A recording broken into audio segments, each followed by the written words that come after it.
সংগ্রামী ও সংগ্রামী বন্ধুগণ, ভাইয়ের আমার, বোনেরা তোমার, এই গোপালগঞ্জ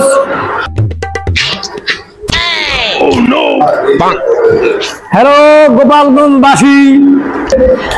গোপালগঞ্জবাসী, আপনারা সবাই আশা করি ভালো আছেন। এখন আপনাদের মাঝে বক্তব্য দিতে আসছেন রিকশন ভাই।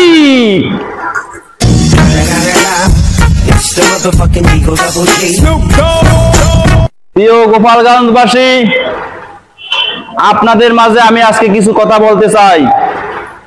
আপনাদের কি হাল তা আমি জানি। সংগ্রামী ও সংগ্রামী বন্ধুগণ, ভাইয়ের আমার, বোনেরা তোমার, এই গোপালগঞ্জ মারামারির উপলক্ষে আমার কাছে 2 কোটি টাকা আইছে। আমারই হয় না, আপনাকে আমি কি দিমু কন?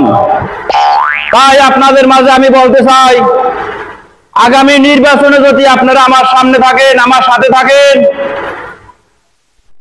তাহলে আপনাকেও যদি আমি পাস করতে পারি, 71 বাস দেওয়া হইবে গোপালগঞ্জবাসীদের। আমাদের প্রধানমন্ত্রী সে ভারত গেছে, তাতে কোনো সমস্যা নাই। আমাদের ভারতে বসে আমার সাথে যোগাযোগ করে, আপনাদের পাশা যতই লালুক ঔষধ আমাদের প্রধানমন্ত্রী দেবে। এই বলে আমি আমার বক্তব্য শেষ করলাম। আসসালামু আলাইকুম।